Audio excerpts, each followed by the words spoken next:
Hi dear friends, welcome once again. I am Durga Berry, Assistant Professor in Biochemistry. We will discuss today about the optical isomerism in carbohydrates. Watch till the end for complete understanding of the topic. You know that the carbohydrates are defined as optically active, aldoses or ketoses. Here there is a term called optically active. What is meant by optical activity? A molecule is said to be optically active if a molecule rotates the plane polarized light. To rotate the plane polarized light, the molecule should have an important characteristic feature which is said to be chirality, or the molecule is said to be asymmetric in nature. What is meant by chiral or asymmetric? For example, if we see the structure of glyceraldehyde, okay, this is glyceraldehyde. In glyceraldehyde, there are 3 carbons. They are numbered first carbon, second carbon, and third carbon. Asymmetric or chiral carbon is the one which is surrounded by 4 different groups. Now here the middle carbon, the second carbon, is surrounded by 4 different groups. That is why it is asymmetric carbon. All the 4 groups are different groups. Then this carbon which is surrounded by 4 different groups is said to be chiral carbon or asymmetric carbon. Then this molecule becomes chiral molecule or asymmetric molecule. Only such type of molecules, they exhibit optical activity. That means in order to show optical activity, a molecule should contain at least 1 chiral carbon. Hope it is clear. Then optical activity is exhibited by molecules which rotate the plane polarized light. If they contain asymmetric carbon, they rotate the plane polarized light.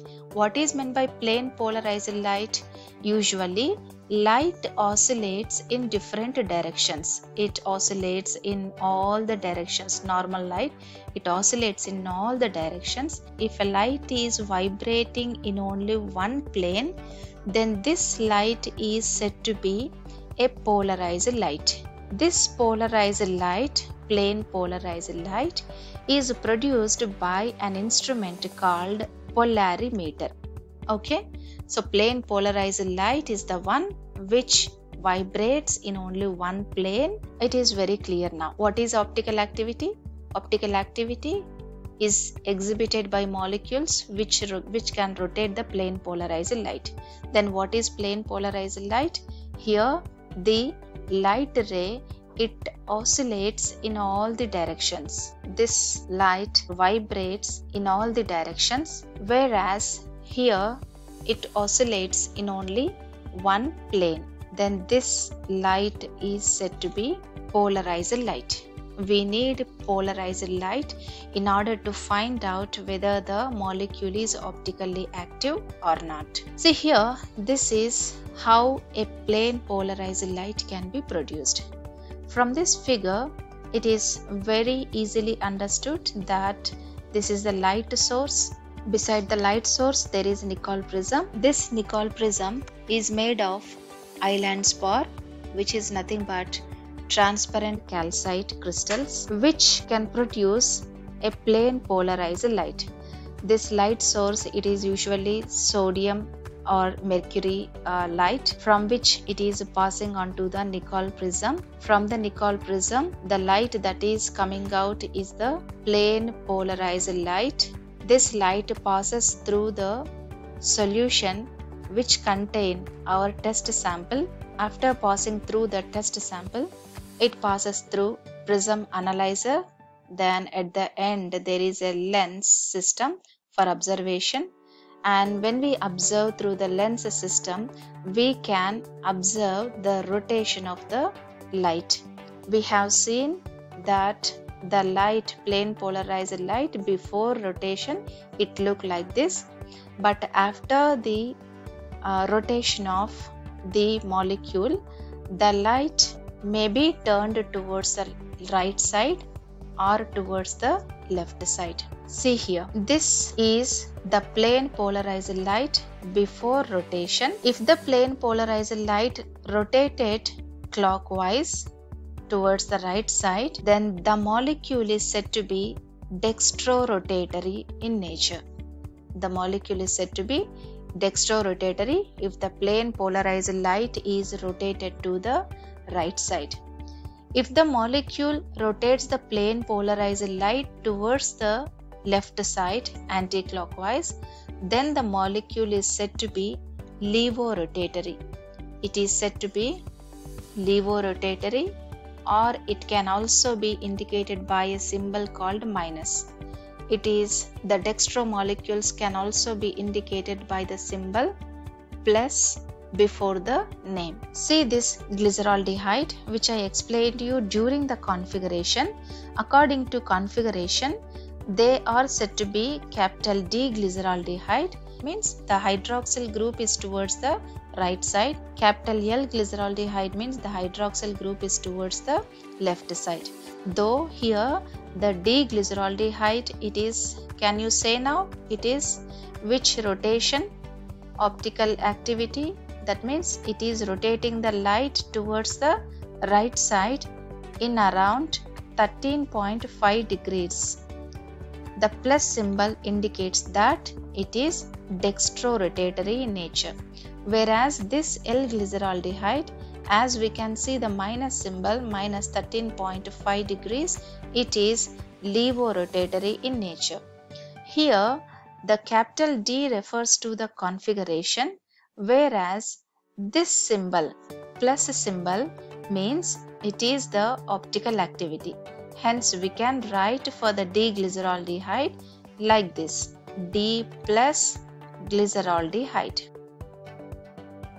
or else D, capital D, small d, glyceraldehyde. Likewise here, it is L-glyceraldehyde or L minus glyceraldehyde. Why do we need to use these small d, small l? Means these small d, small l, they represent the optical activity, whereas a capital D denotes the configuration.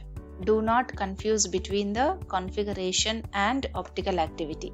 Here D plus glyceraldehyde, D-glyceraldehyde may be dextrorotatory, D-glyceraldehyde may be levorotatory. That is why there is difference in symbols.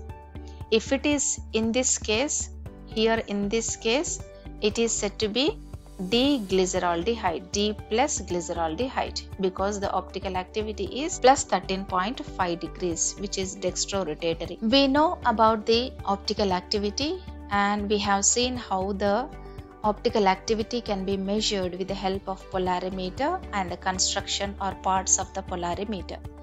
Now, can you say that this molecule, is it an optical isomer or not? Yes, we can say the nature of this molecule, whether it is optically active or not, just by watching the carbons. We already came to know that the optical isomer contains chiral carbon or asymmetric carbon. In this molecule also, we have to watch for the asymmetric carbons. One asymmetric carbon or more than one asymmetric carbon may be present in some of the molecules. Let's see here.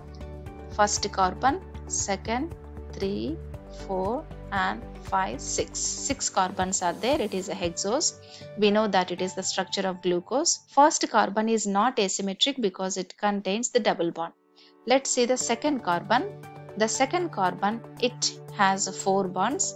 CHO is one group. Asymmetric carbon is the one which is surrounded by 4 different groups. This is second group, third group, and this entire lower molecule, it is the fourth group. Okay, hence this carbon, it is surrounded by 4 different groups, and this second carbon is said to be asymmetric.